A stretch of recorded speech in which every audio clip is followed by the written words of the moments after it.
आज के इस विश्लेषण में आपका स्वागत है। जरा सोचिए, जब मैदान पर कोई रोमांचक टी20 मैच चल रहा होता है तो हमारा पूरा ध्यान सिर्फ चौकों, छक्कों और उड़ती हुई गिल्लियों पर होता है ना? खेल की रफ्तार इतनी तेज होती है कि लगता है सब कुछ बस अपने आप हो रहा है। लेकिन असल में इस पूरे खेल को चलाने के पीछे एक अदृश्य सोर्स कोड काम कर रहा होता है। जी हाँ, एक सोर्स कोड, और वो है 116 पन्नों की एक बेहद विस्तृत रूल बुक। आज हम इसी आधिकारिक दस्तावेज को डिकोड करने वाले हैं ताकि समझ सकें कि कैसे ये पूरे आईपीएल के मैट्रिक्स को एक परफेक्ट सिस्टम की तरह चलाता है। टाटा आईपीएल की जो आधिकारिक रूल बुक है ना, वो इस खेल का सर्वोच्च कानून है। अगर आप इसे पढ़ेंगे तो आपको किसी भारी भरकम कॉर्पोरेट या लीगल दस्तावेज जैसी फीलिंग आएगी। और सच बताऊं तो इसे जानबूझकर ऐसा ही बनाया गया है। इसमें भावनाओं, जज्बातों या क्रिकेट के जुनून के लिए कोई जगह नहीं है। यहाँ सिर्फ और सिर्फ प्रशासनिक भाषा है, जहाँ मैदान पर होने वाली हर एक छोटी बड़ी स्थिति के लिए एकदम सख्त नियम पहले से तय हैं। अब ये फैक्ट सुनिए जो वाकई हैरान कर देने वाला है। एक ऐसा खेल जो आमतौर पर महज 3.5 घंटे में खत्म हो जाता है, उसकी हर एक सेकंड की हरकत को कंट्रोल करने के लिए पूरे 116 पन्नों के नियमों की जरूरत पड़ती है। ये इस बात का बहुत बड़ा सबूत है कि जिस तेज तर्रार और मजेदार खेल का हम आनंद लेते हैं, वो असल में पर्दे के पीछे कितनी जटिल और सख्त प्रशासनिक व्यवस्थाओं के दम पर टिका हुआ है। तो चलिए, इस भारी भरकम सोर्स कोड को आसानी से समझने के लिए हम इसे 5 हिस्सों में बांटते हैं। पहला, मैदान पर खिलाड़ी। दूसरा, उपकरण और एरीना। तीसरा, समय के साथ दौड़। चौथा, एक्शन और नियम। और आखिर में 5वां, विजेता का फैसला। शुरुआत करते हैं हमारे पहले हिस्से से, मैदान पर खिलाड़ी, रोस्टर और रिप्लेसमेंट। किसी भी टीम के रोस्टर को लेकर नियम एकदम क्रिस्टल क्लियर हैं। मैदान पे किसी भी वक्त 4 से ज्यादा विदेशी खिलाड़ी बिल्कुल नहीं हो सकते, और हर टीम 5 सब्स्टिट्यूट फील्डर्स के नाम दे सकती है। लेकिन यहाँ सबसे दिलचस्प नियम है कंकशन रिप्लेसमेंट का। अगर किसी खिलाड़ी के सिर पर चोट लग जाए तो उसकी जगह जो नया खिलाड़ी आएगा उसे बिल्कुल लाइक फॉर लाइक होना चाहिए। यानी अगर एक तेज गेंदबाज चोटिल हुआ है तो उसकी जगह तेज गेंदबाज ही आएगा। ये नियम इसलिए इतना अहम है क्योंकि मैच रेफरी खुद इस बात की निगरानी करता है कि कोई भी टीम चोट के बहाने कोई गलत रणनीतिक फायदा न उठा ले। इससे खेल की ईमानदारी बरकरार रहती है। अब आते हैं दूसरे हिस्से पर, उपकरण और एरीना, यानी खेल की भौतिक सीमाएं। ये संख्या अपने आप में बहुत कुछ कहती है।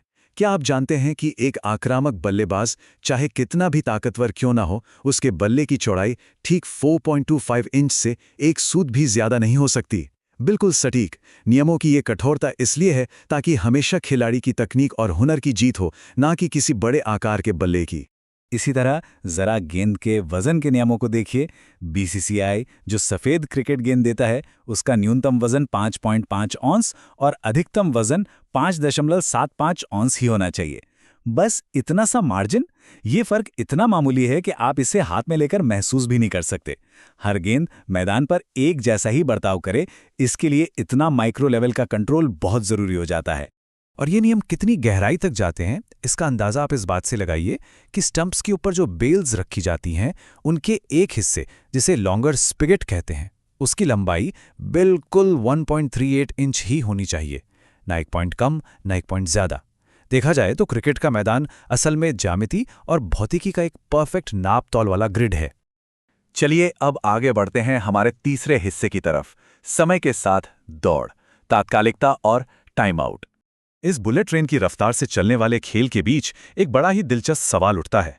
वो ये कि टीमों को गेम को आधिकारिक तौर पर रोकने या पॉज करने का मौका आखिर कब मिलता है, क्योंकि ये सिर्फ पानी पीने का समय नहीं होता, बल्कि पूरे गेम की रणनीति को पलटने का एक शानदार मौका होता है।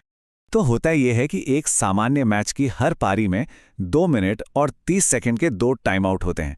फील्डिंग टीम को अपना टाइम आउट 6 से 9वें ओवर के बीच लेना ही होता है।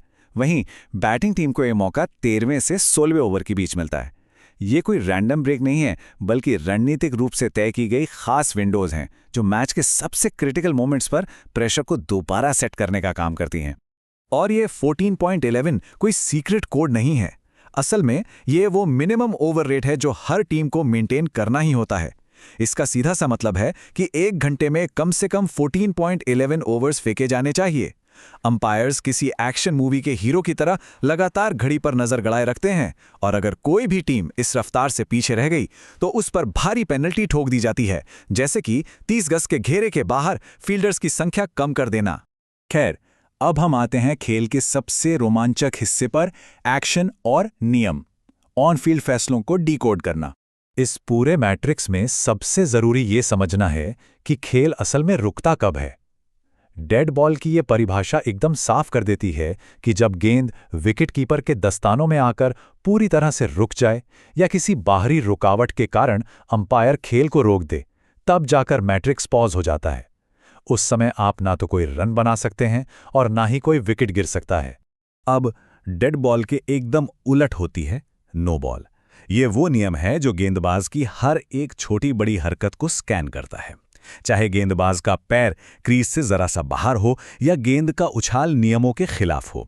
और आज के समय में सबसे बड़ी बात यह है कि ऑन फील्ड अंपायर के साथ साथ अब थर्ड अंपायर भी टेक्नोलॉजी का इस्तेमाल करके हर एक गेंद को मॉनिटर करता है, ताकि खेल में 100% फेयरनेस बनी रहे।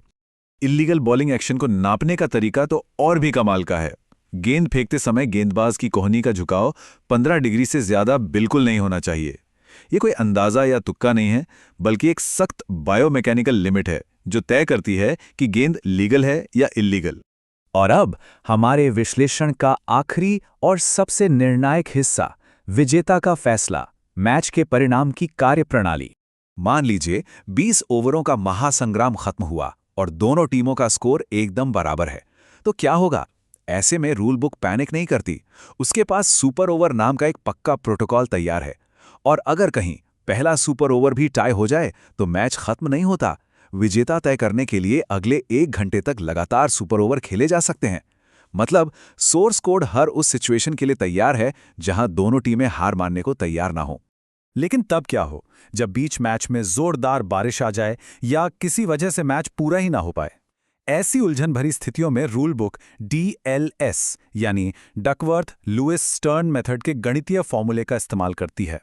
यह फॉर्मूला उस समय तक के खेल के आधार पर एक पार स्कोर कैलकुलेट करता है और बिना किसी इंसानी भेदभाव के एकदम निष्पक्ष विजेता की घोषणा कर देता है। मैदान पर जो भी एक्शन होता है ना, वो आखिर में सीधा पॉइंट्स में बदल जाता है।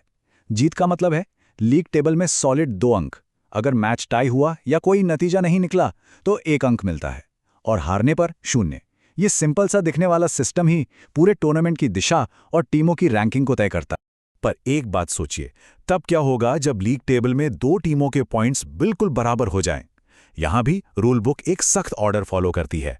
सबसे पहले देखा जाता है कि किसने सबसे ज्यादा मैच जीते हैं, फिर किसका नेट रन रेट बेहतर है, और फिर किसने प्रति फेयर बॉल ज्यादा विकेट लिए हैं। और अगर मान लीजिए इन सब के बाद भी दोनों टीमें एकदम टाई हैं, तो रूल बुक अंतिम फैसले के लिए एक पुराने और मजेदार तरीके पर आ जाती है, लॉटरी या पर्ची निकालना। जी हां, बिल्कुल सही सुना आपने। तो इस पूरे मैट्रिक्स को डिकोड करने के बाद एक बड़ा सवाल हमारे सामने आता है। क्या इस 116 पन्नों के सोर्स कोड को समझ लेने के बाद खेल को देखने का आपका नजरिया बदलेगा? यकीनन। अब जब भी आप मैदान पर अंपायर का हाथ उठते हुए देखेंगे या घड़ी की टिक टिक सुनेंगे, तो आपको ये सिर्फ एक खेल नहीं बल्कि एक खूबसूरती से बुनी हुई व्यवस्था का हिस्सा लगेगा। नियमों की ये समझ आपको खेल के हर एक पल को और भी ज्यादा गहराई से एंजॉय करने का मौका देगी। इस चर्चा में हमारे साथ जुड़ने के लिए आपका बहुत बहुत धन्यवाद।